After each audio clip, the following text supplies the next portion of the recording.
ایک آدمی محمود غزنوی کے پاس نا اپنا کیس لے کے آیا، مدعی بن کے آیا۔ اس نے کہا بادشاہ میرا کیس بڑا نرالا ہے۔ بادشاہ سلامت نے کہا وہ کس طرح؟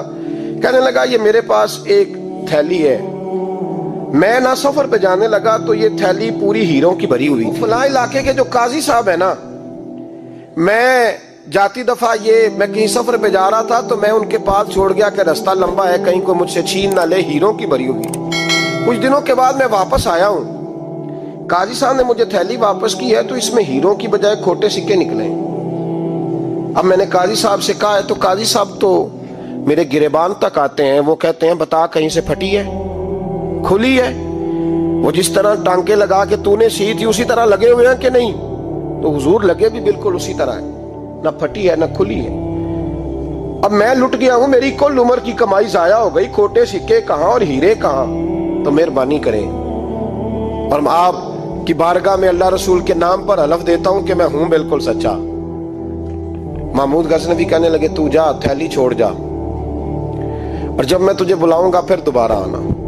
وہ شخص چلا گیا۔ محمود غزنوی اٹھے، دربار برخاست کیا، لوگوں سے کہنے لگے چلے جاؤ، میں 3 دن کے لیے سیر کرنے جا رہا ہوں، 3 دن کے بعد لوٹوں گا۔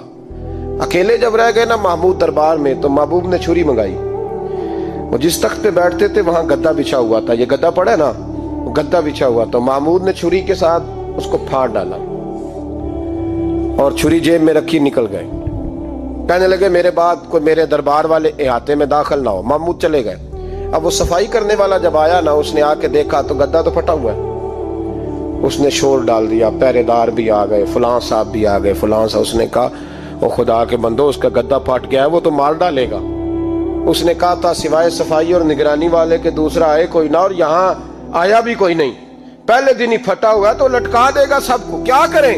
شور ہو گیا، سارے دربار کے ملازمین اکٹھے ہو گئے۔ ایک بندہ بولا، کہنے لگا فکر نہ کرو، میں کیسے بندے کو جانتا ہوں، اس طرح سیے گا کہ جس نے پھاڑا ہوگا اسے بھی پتہ نہیں چلے گا کہاں سے پھٹا تھا، ایسا بہترین رفو کرے گا کہ پتہ بھی۔ اس نے کہا یار ہم سارے 1 مہینے کی تنخواہ دیتے ہیں، تو بندہ بلا۔ وہ بلا لیا اس کو، اس کا نام محمد رفو گر تھا۔ وہ آیا، اس کو گدا دکھایا، اس کا یار اس طرح سینہ پتہ نہ چلے۔ اس نے کہا فکر ہی نہ کرو، میں بڑا کاریگر ہوں۔ بڑے بڑے کاریگر لوگ نہیں ہمارے ملک میں پائے جاتے، کوئی نشان چھوڑتے ہیں پیچھے بڑے۔ احمد رفو گر کہنے لگا اس طرح سیوں گا کہ پھاڑنے والے کو بھی پتہ نہیں۔ ان کا پیسے لے یار تو سی دے۔ اس نے سی دی، اگلے شام ہی لا کے بچھا دیا گدا۔ تیسرے دن بادشاہ سلامت آئے، آ کے پہلی نظر گدے پہ ڈالی۔ اس نے بلایا سب ملازمین کو، کہا کس نے سیا ہے؟ کہا جناب کیا ہوا؟ کہا یہ پھٹا ہوا تھا۔ کس نے؟ کہا نہیں پھٹا ہی نہیں۔ وہ کہنے لگے بنو بات، میں خود پھاڑ کے گیا تھا، تو بتاؤ صحیح سیا کس نے ہے؟ کہا جناب آپ پھاڑ کے گئے تھے تو بتایا کیوں نہیں؟ فرمانے لگے اسی لیے تو بتایا نہیں تھا کہ تم خود تحقیق کر لو، بلاؤ بتاؤ سیا کس نے۔ تو بلا لیا، احمد رفو گر آ گیا۔ اس کو جب بلا کے سامنے بادشاہ کھڑا کیا، کہا بھئی تو نے سیا ہے؟ کہنے لگا حضور آپ کے سارے ملازم کٹھے ہو کے آئے تھے، میری غلطی کوئی نہیں۔ کہا نہیں یار تو بڑا کاریگر ہے، میں نے اپنے ہاتھ سے پھاڑا تھا پر مجھے بھی نہیں پتا چل رہا کہاں سے پھٹا تھا۔ اچھا یہ بتا یہ تھیلی جو ہے یہ بھی تو نے سی تھی؟ اس نے کہا جی آپ کے خادم کا ہی کارنامہ ہے، وہ فلانے علاقے کے قاضی صاحب آئے تھے، اس میں سے ہیرے نکال کے تو کھوٹے سکے بھرے تھے، تو مجھے بھی تھوڑا سا حصہ ملا تھا۔ محمود نے سارے گواہ بھی اکٹھے کر لیے، ثبوت بھی اکٹھے کر لیے۔ پھر قاضی کو بلایا، پہلے سارے ثبوت اور گواہ کیس حل کر لیا۔ پھر ہمارے ہاں یہ حال ہوتا ہے کہ مدعی 2-3 ہفتے کے بعد خود ہی ہاتھ باندھ جاتا ہے، کہنا تسی میری جان چھڈو، مجرم پھڑو پاوے نہ پڑھو۔ وہ کہتا ہے مجھے معافی دو، میں رہا۔ ظلم ہے نا، ظلم زیادتی ہے کہ جو بیچارہ اتنے سوال مجرم سے نہیں ہوتے جتنے مدعی سے ہوتے۔ اب یقین کریں اتنے سوالات ہوتے۔